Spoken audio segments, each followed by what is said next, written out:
All right, so be honest with me here.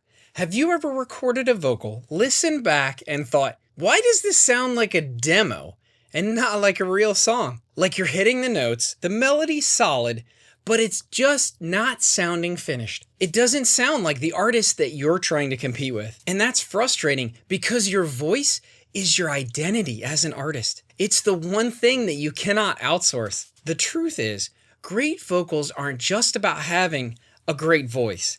They come from a chain of decisions before, during, and after recording that most people either skip or don't know exist. So in this video, I'm breaking down the 7 keys to getting professional, polished vocals, whether you're recording in a bedroom or in a full studio. No fluff, no gatekeeping, just what actually makes the difference.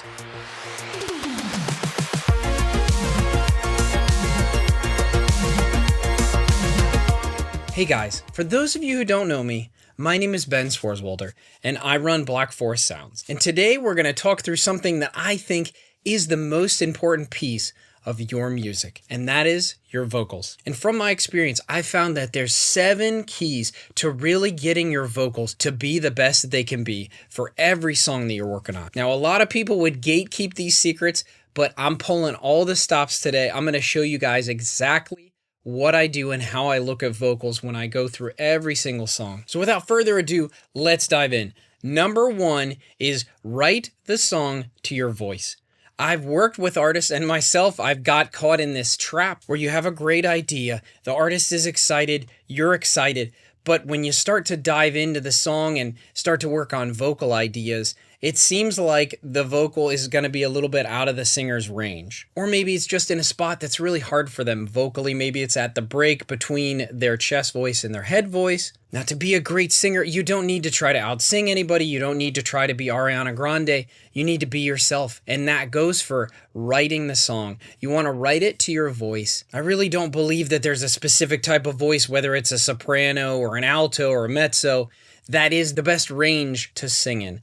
I do believe that every voice has a unique quality and characteristic that makes it special for what it is. And so I believe that understanding that is the first key step to writing the song to the voice. If as a singer, if you feel like you're straining, that's an important thing to take into account. And maybe you need to adjust the key of the song, the notes that you're singing, the melody, all those things. Because what I've noticed is when singers sing in their range, and they're going to feel more confident, they're going to feel more comfortable, and that translates to a really great performance. And nothing you can do inside the computer can fake a great performance. It either is or it isn't. And you can't slap autotune on and change the performance. It doesn't do that. There's nothing that you can do. So it all starts with the performance, and if you write the song to the voice, you're going to get the best performance possible. Now, key number 2 is your mic doesn't matter until it does. Now, first, let me just say that having the most expensive mic doesn't necessarily mean you're gonna get great results.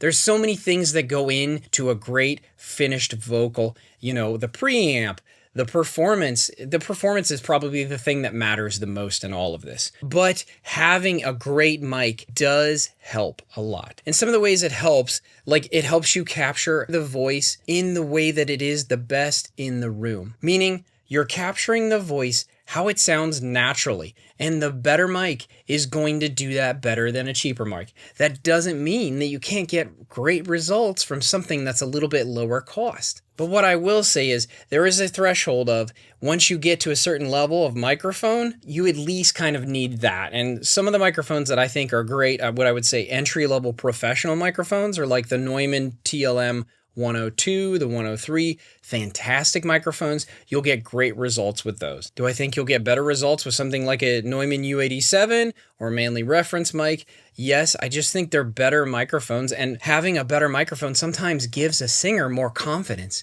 and that confidence will translate in their performance. And again, like I said earlier, I think performance is the key, the number 1 tool. And so if you can help a singer to be confident by having a higher quality, more expensive microphone, it's 100% worth it. Now, key number 3 is having the right preamp and compression for the singer and for the song. Now, as a singer, if you're recording yourself, these are things that can be done in post. I think it's important to have a great preamp though when you're tracking, and also to make sure that your levels are good, that you're not peaking, all that kind of stuff. And even if you have an outboard compressor, if you don't know what you're doing or you don't feel comfortable in the moment doing that, you can wait and process after the fact. Just work on getting a great take and a great performance. And if you are going to compress during performance, keep it simple. You don't need to go super heavy-handed unless you really feel comfortable with that or you have a lot of experience with that. Personally, there's a lot of times when I am going pretty heavy-handed with compression on tracking for vocals, but it's not always the case. So when in doubt, control the peaks, but don't squash the life out of it. Wait to do that until you started mixing. You can leave that to somebody like me. Let me squash the life out of it. Just work on getting a great performance. And that brings me to number 4, which is tracking. The environment and your technique. So when you're tracking, there's a lot of things to take into consideration. Your room matters more than you think. Are there a lot of room reflections? Do you have a properly treated room? Do you have a vocal booth? How far are you standing from the mic? Do you have a pop filter on your microphone? Is your performance consistent? And that really is the biggest piece, is to focus on your performance. As a vocalist, that is your signature. And I've said this many times before, vocals are by far the most important piece of any song. And so if there's one thing that you're going to get right in the song, it's got to be this. So focus on your performance. Try to make a process within tracking that's nice and smooth so it's easier for you to record and listen back to takes. But the performance is the most important thing to focus on when tracking. And really, to be honest, tracking yourself as a vocalist is super hard. I've done it myself. It's really hard. And so as part of that tracking piece, I would invite you to take a step back and go slow through the process. Do a couple of takes, get used to the song, get used to what you're doing, and then stop for a second. You don't have to even leave your vocal booth or wherever you're recording. Keep your headphones on and just listen back to some of your takes. That's the biggest thing you can do, because you're going to hear things that you don't hear while you're performing, because you're thinking about your performance, you're thinking about your vocals, trying to stay on beat, feeling the emotion, getting into the song. Those are all important things to do while tracking. But as part of that too is to take that step back, listen to kind of what you did the first couple of takes, and then you can make adjustments to that. And I found that that is a really great way to get the best performance possible. And personally, I'd rather have an emotional take with a few flaws in there than a perfect take that is boring. So make sure whatever you're singing, that you're in the right headspace to be able to perform it. And make sure you're doing multiple takes and you're focusing on emotion and delivery over perfection. The next is editing. Now, this is a mostly invisible, but absolutely critical step to getting great vocals. And when you're recording, the best way to do it is to kind of have it all in one stack, one track stack, so to speak. So you have all your vocals that you can go through.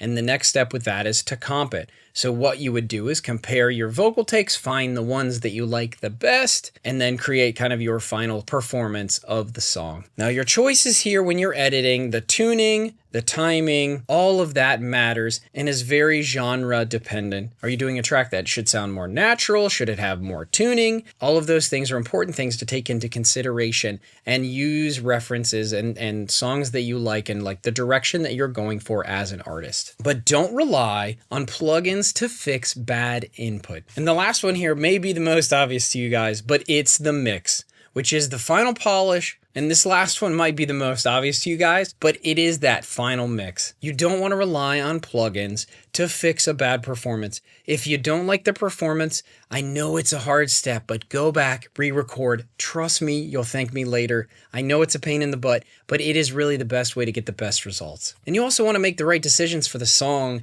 and the genre. And if you're having questions about mixing or need help, you can always reach out to us at Black Forest Sounds. We're happy to work with you. But it's important in the mix process to keep the personality of the vocalist, to keep the personality of the band, whoever that artist is. That's an important thing to keep in that final mix. And the choices that are made with the vocal reverb, with the delays, with how everything sits together is so important. And so making the right decisions in the mix in that final step is such an important and critical piece, but it is not a fix. It's really supposed to be there to elevate that art. So to summarize, you don't need a $3,000 mic unless you just like being broke. Remember, at the end of the day, your vocals are your brand, and your voice, the unique sound and timbre that it has, is the one thing that makes you you. You can change beats, plugins, even genres. I mean, look at Taylor Swift. She's hit pretty much every genre there is. But if your vocals don't hit, none of it connects. So take one or two of these steps, apply them to your next track, and actually listen for the difference. And if you want, I'm happy to break down any of these in a future video. Just let me know your thoughts and what you're struggling with in the comments. And if you liked anything I said, please hit the subscribe button and give us a like. We really appreciate it. It helps our channel grow, and we're looking forward to making you more great content in the future. I hope you're having a great week and keep making great music.